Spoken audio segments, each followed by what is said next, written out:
A lot of us have a lot of issues, a lot of problems. But those problems that we have, we don't talk about, we don't want anybody knowing about, we're ashamed of. So we get them, put them in a nice big trunk, put them up in the storage compartment of our house, up in the daggone attic. That's where it's at, that's where it stays. And that's how they live their lives. But you never get better. No. Whenever hard times come up, you always wonder why you can't ever get over the hurdle. Why can't I get better? Why can't I get better? Why am I always here? I feel like I'm doing good, but all you're doing is you're fixing this surface layer of crap. And the surface doesn't fix anything. You gotta go get that fucking trunk, put it down, and start going through it and fixing all that crap in it. So I'm trying to give people a different thought process of life, where failure, hell, disappointment, discomfort is a great learning tool. And many people don't understand that. And a lot of people won't even understand this interview when we get done with it. But it's these few moments in life that you have. Like for me, I always talk about it. Rocky 1, round 14. That 1 2-minute and 13-second clip of Rocky getting up when Apollo knocked him down. That one clip, when I was going through a very bad time in my life, I saw what I wanted to be. And it wasn't a guy that won. It wasn't a guy that won everything he did. It was a guy that kept getting up after being knocked down. So I realized if that 2 minutes and 13 seconds changed my life, that's all it was. I saw something that I needed to be in the world I was living in. Maybe my story will give someone the 2 minutes and 13 seconds they need to change their life. With success, you're gonna have these issues. And I just don't buy into all that shit. Everybody thinks you gotta settle when you become successful, and it's just people are gonna take your book and they're gonna bootleg your book, and it's just great signs of success. Well, you can sit there like most people do and just sit there and take that shit. Or you can go ahead and believe that, you know what, I don't give a fuck how successful I am. I'm gonna hold your ass accountable for what the fuck you're doing. And that's just how it goes for me, man. So I just hold people accountable. No matter how successful you are, you must hold people to the fucking standard. There's a part of it that has to be about suffering. And people hate it when I post about suffering, this whole new kinder, gentler, soft-ass fucking world, they just fucking, oh God, this is horrible. We talking about, no. Suffering, if you know how to do it without making it out to be like, oh, I'm not talking about you have to go through cancer. But I guarantee one thing, man, I bet you a better motherfucker mentally if you look at it the right way. Everything I went through in my life, every bad fucking thing I went through in my life, the 2 heart surgeries, all the name calling, everything I went through. If you learn how to flip that motherfucker on top of his head and say, hang on, there's so much power in this fucking thing. And if you look at life as it is a trial ground, a testing ground for where you need to belong, where you need to go, suffering is a fact of life. And if you look at suffering the right way, it's a great tool to callous your mind.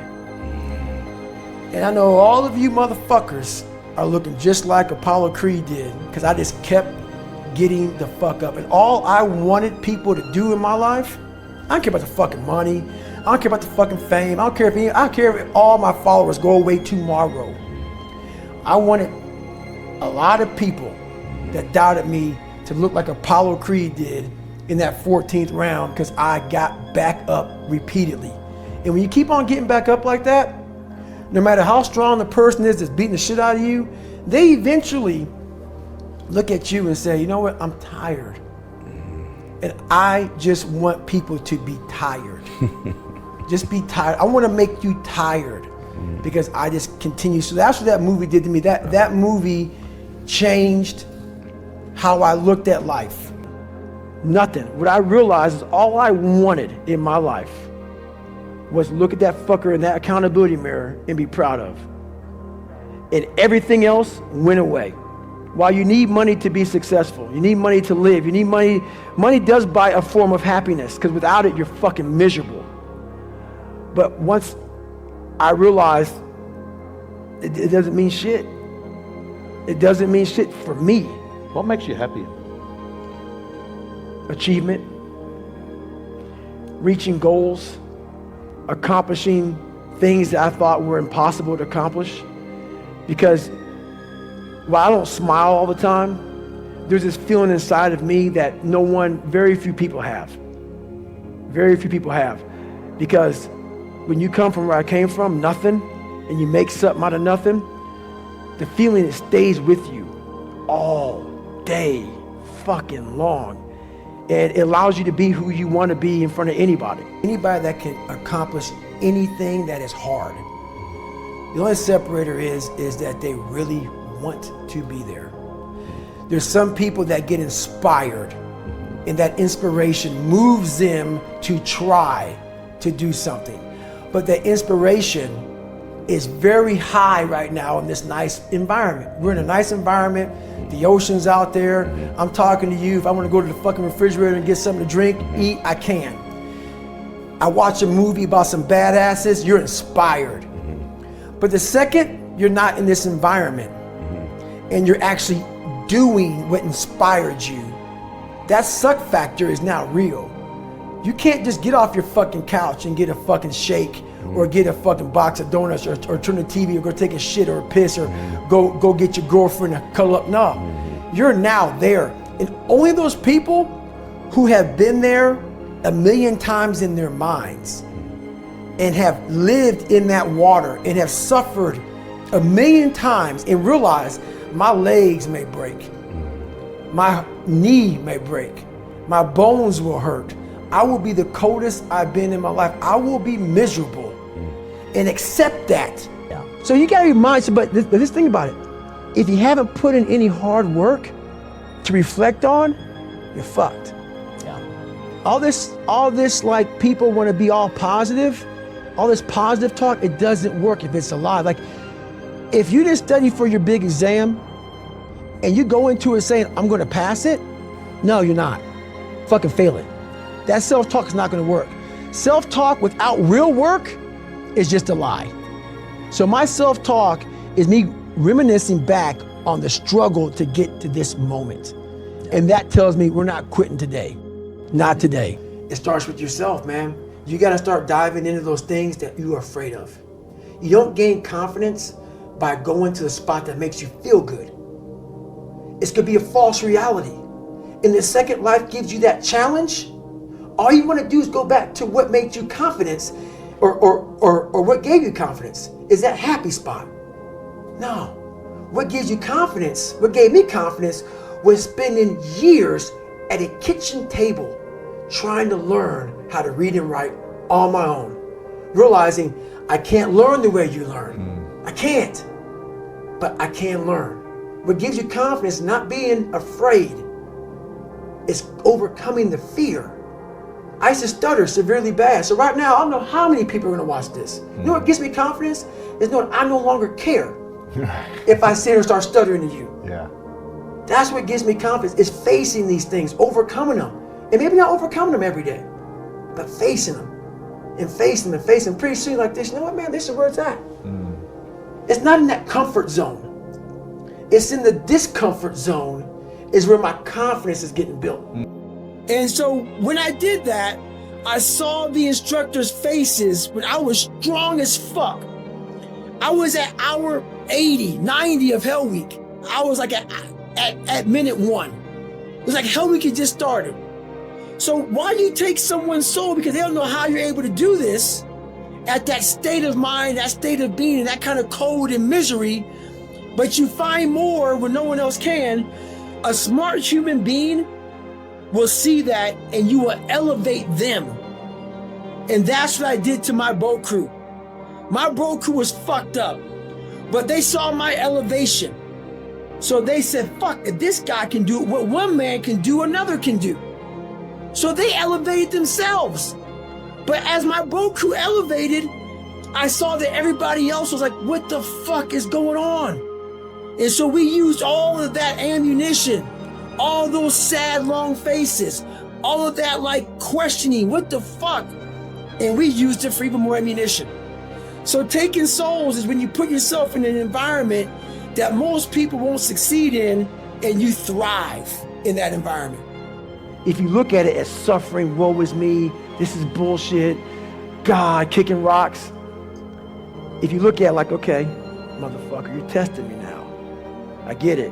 Whenever I'm being like depressed, I go through depressed moments, I go, oh, hang on.